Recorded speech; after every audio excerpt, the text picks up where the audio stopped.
Hello everyone, I am सुगम। Welcome back. तो कैसे हो आप सब? आई होप आप सब अच्छे होंगे। स्वागत है आप सभी का आपके अपने एसपी स्टडी यूट्यूब चैनल पर। तो गाइस, आज हम यहाँ पर देखने वाले हैं, जैसा कि आपने कहा था कि समाज शास्त्र के जो भी आपके महत्वपूर्ण क्वेश्चन है वो सारे क्वेश्चंस आपको बताए जाए एक ही वीडियो में। तो गाइस, यहाँ पर हम सोशियोलॉजी के जो भी आपके महत्वपूर्ण क्वेश्चन है उन सारे प्रश्नों को यहाँ पर हम देखने वाले हैं। तो गाइस, ये वीडियो आपको पूरा देखना है। वीडियो को आप बिल्कुल भी स्किप ना करें। अगर इस बार की बोर्ड एग्जाम में आपको भी 90+ स्कोर करना है ऑल सब्जेक्ट में। क्लियर? तो चलिए बिना टाइम वेस्ट के वीडियो को स्टार्ट करते हैं। तो यहाँ पर देखिएगा समाज शास्त्र का आपका पूरा पेपर ठीक है बना दिया है। जो इस बार के बोर्ड एग्जाम के लिए इम्पोर्टेंट है वही प्रश्न यहाँ पर रखे गए हैं। तो पूरा पेपर का यहाँ पर फुल सोल्यूशन आपको मिलेगा। जो आपका बैरर मॉडल पेपर है उसका फुल सोल्यूशन यहाँ पर आपको मिलने वाला है। तो गाइस, आपको ये वीडियो पूरा देखना है। पहले यहाँ पर हम देखेंगे जो आपके ऑब्जेक्टिव क्वेश्चन आते हैं, उसके बाद जो सब्जेक्टिव क्वेश्चन आते हैं, पूरा पेपर यहाँ पर हम देखेंगे। पूरा हल करके रख लिया है। इसको आप इस वीडियो को गाइस आप बिल्कुल भी स्किप मत करना, क्योंकि अगर आप समाज शास्त्र के पेपर में पूरे के पूरे नंबर लाना चाहते हो तो वीडियो आपको पूरा देखना है। और गाइस, अगर अभी तक आपने कुछ भी नहीं पढ़ा है और तब भी आपको अर्थशास्त्र के पेपर में फुल मार्क्स लाने हैं तो वीडियो आपको एंड तक देखना है। यहाँ पर इस पेपर को पूरा हल करके दिया गया है और इसको पूरा जिस तरह से यहाँ पर ये क्वेश्चन दिए जा रहे हैं इनको साथ ही साथ आप लिखते चलिए, ठीक है, क्योंकि very very most important question यहाँ पर आपको मिलेंगे। क्लियर? तो फर्स्ट यहाँ पर आप देख सकते हो दिया गया है आपका कि समाज क्या है। कई बार क्वेश्चन ये पूछा गया है बोर्ड एग्जाम में। तो समाज क्या है? मूर्ति है, अमूर्ति है, ए बी दोनों या फिर इनमें से कोई नहीं। तो समाज क्या है हमें पता है, मूर्ति अमूर्ति दोनों है, यानी यहाँ पर जो सी नंबर पर ऑप्शन है ए तथा बी दोनों, यही आपका हो जाएगा राइट ऑप्शन। इसी तरह से नेक्स्ट यहाँ पर दिया गया है कि जनजाति है क्या है, आंशिक समाज, आंशिक संस्कृति, संपूर्ण एवं आर्थिक समाज या फिर संपूर्ण समाज। तो जनजाति है क्या है हमें पता है, संपूर्ण समाज। क्लियर? ये जो आपका ऑप्शन है यही हो जाएगा राइट ऑप्शन। इसी तरह से क्वेश्चन नंबर 3 यहाँ पर क्या दिया गया है उसको देख लीजिए। तो यहाँ पर है कि भारत में प्रथम पिछड़े वर्ग आयोग के अध्यक्ष कौन थे? BR अम्बेडकर, BP मंडल, काका कालेलकर, MK गांधी। तो भारत में प्रथम पिछड़े वर्ग आयोग के अध्यक्ष कौन थे? हमें पता है काका कालेलकर। जो सी नंबर पर ऑप्शन है यही हो जाएगा आपका राइट ऑप्शन। साथ ही साथ इन सारे प्रश्नों को आप लिखते चलिए, क्योंकि जो भी प्रश्न यहाँ पर बताए जाएंगे सभी आपके इस बार के बोर्ड एग्जाम के लिए इम्पोर्टेंट क्वेश्चन है। क्लियर? इसी तरह से यहाँ पर आपका नेक्स्ट प्रश्न क्या दिया गया है उसको देखते हैं। तो अगला प्रश्न यहाँ पर दिया गया है कि निम्नलिखित में से कौन राष्ट्रीय एकीकरण के लिए उत्तरदायी है? संप्रदायवाद, क्षेत्रवाद, राष्ट्रवाद या फिर जातिवाद। तो निम्नलिखित में से कौन राष्ट्रीय एकीकरण के लिए उत्तरदायी है? यहाँ पर जो आपका सी नंबर पर ऑप्शन है राष्ट्रवाद, यही आपका हो जाएगा राइट ऑप्शन। क्लियर? इसी तरह से यहाँ पर नेक्स्ट प्रश्न आप देख सकते हो दिया गया है कि राष्ट्रवाद का जन्म किसके परिणाम स्वरूप हुआ? संप्रदायवाद के, उपनिवेशवाद के, जातिवाद के या फिर प्रजातिवाद के। इस प्रश्न का आंसर हम सबको पता है कि राष्ट्रवाद का जन्म उपनिवेशवाद के परिणाम स्वरूप हुआ, यानी जो बी नंबर पर ऑप्शन है ये आपका हो जाएगा राइट ऑप्शन। इसी तरह से अगला प्रश्न आप कौन सा तैयार करोगे उसको देख लीजिए। नेक्स्ट यहाँ पर क्वेश्चन नंबर 6 आपका दिया गया है कि दहेज निरोधक अधिनियम पारित हुआ। Very very most important question है और कई बार पूछा गया है। तो दहेज निरोधक अधिनियम पारित हुआ 1955 में, 1956 में, 1961 में या फिर 1984 दिया गया 1984 में। तो दहेज निरोधक अधिनियम पारित हुआ कब हुआ था? हमें पता है 1961 में। क्लियर? ये आपका ऑप्शन राइट हो जाएगा। इसी तरह से क्वेश्चन नंबर 7 यहाँ पर क्या दिया गया है उसको भी देख लेते हैं। तो नेक्स्ट प्रश्न है कि निम्नलिखित में से 73वें संविधान से संबंधित है ग्राम पंचायत या फिर नगर पालिका। आपको 4 ऑप्शन दिए जाएंगे, यहाँ पर 2 रखे गए हैं। तो निम्नलिखित में से क्या 73वें संविधान से संबंधित है? तो ग्राम पंचायत। क्लियर?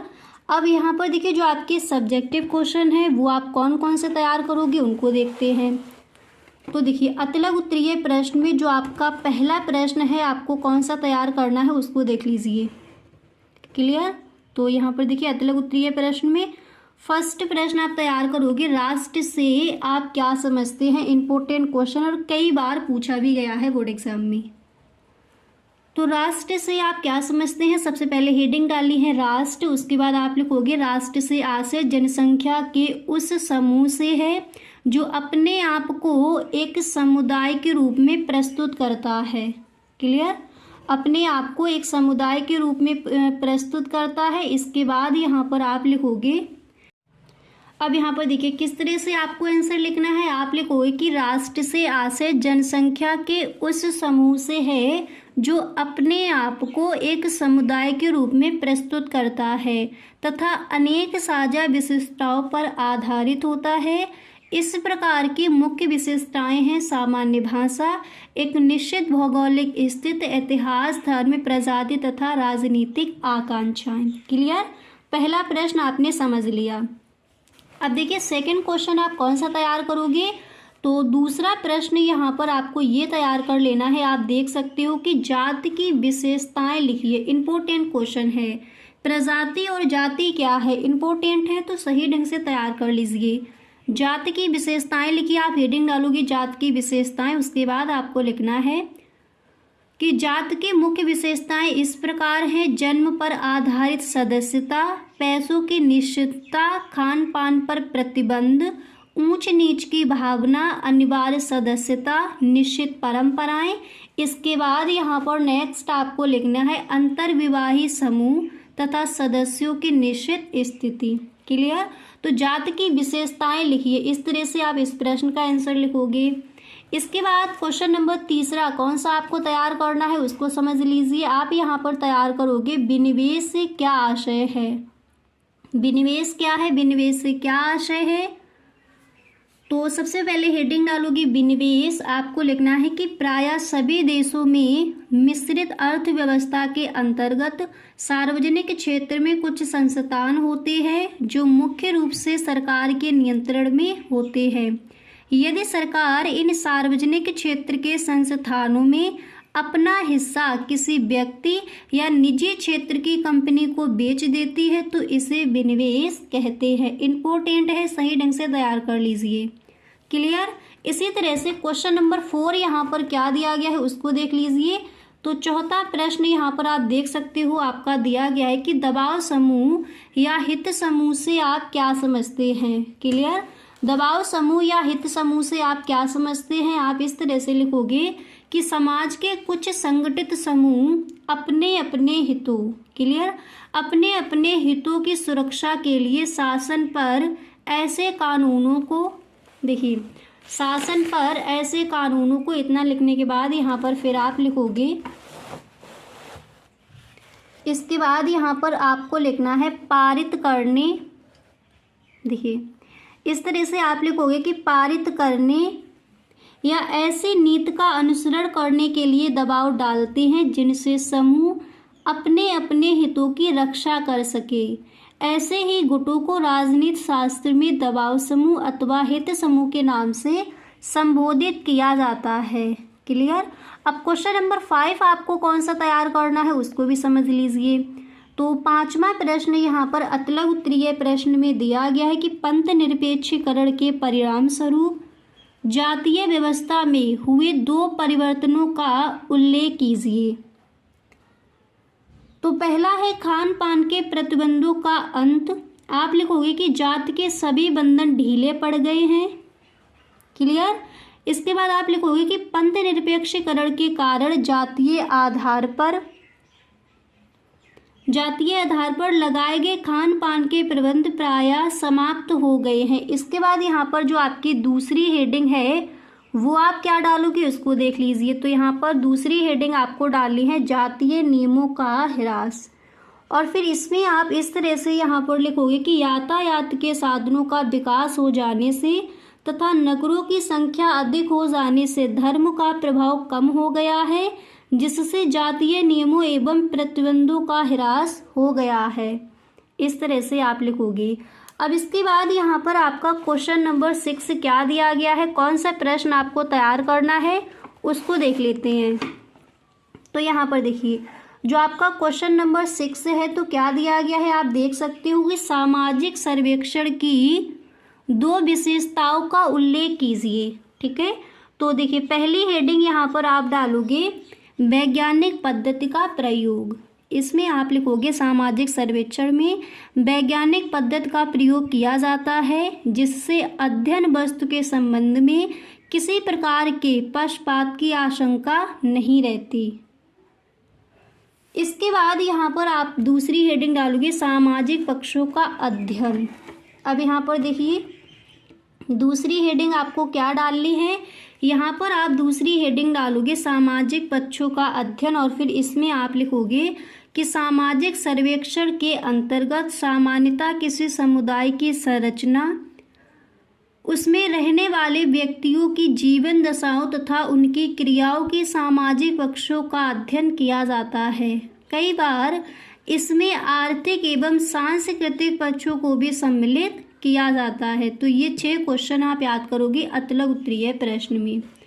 अब इसी तरह से देखिए आप लघु उत्तरीय प्रश्न में कौन कौन से प्रश्न तैयार करोगे उसको देख लेते हैं। वीडियो आप पूरा देखिए, इसको आपको बिल्कुल भी स्किप नहीं करना है। तो देखिए आपका पहला प्रश्न है जो आपके शॉर्ट आंसर टाइप क्वेश्चंस दिए जाते हैं। तो जो आपका फर्स्ट क्वेश्चन है आप यहाँ पर ये वाला तैयार करेंगे कि औद्योगिकरण किस प्रकार समानता एवं असमानता लाता है।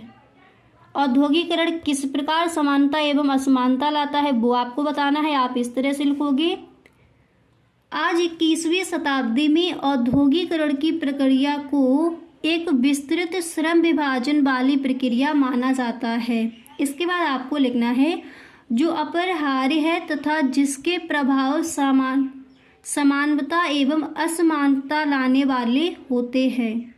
औद्योगिकरण कुछ एक स्थानों पर जबरदस्त समानता लाता है। इसके बाद यहाँ पर आप लिखोगे उदाहरणार्थ रेलगाड़ियों, बसों और साइबर कैफों में जातीय भेदभाव का महत्व कम हो जाता है।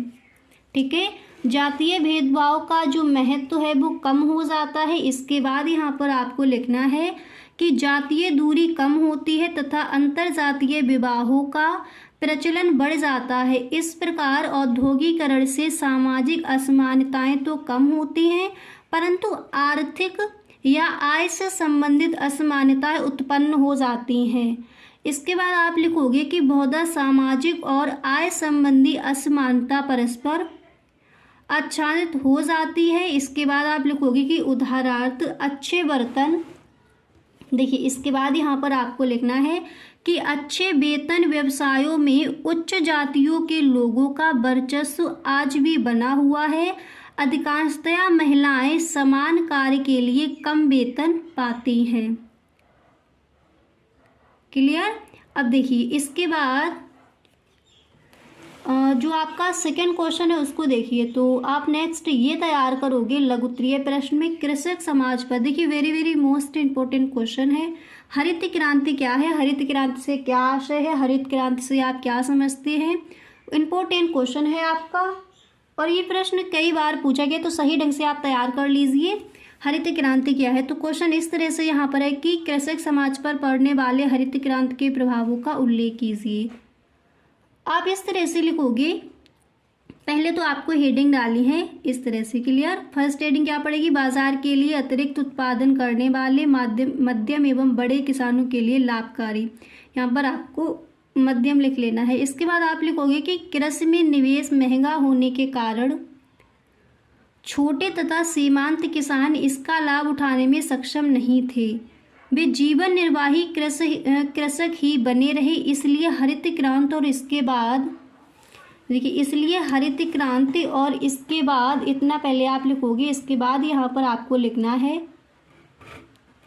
देखिए इसके बाद आप लिखोगे हरित क्रांति और इसके बाद होने वाले कृषि व्यापारीकरण का मुख्य लाभ उन मध्यम एवं बड़े किसानों को मिला जो अपने परिवार की आवश्यकता से कई अधिक उत्पादन करने वाले थे।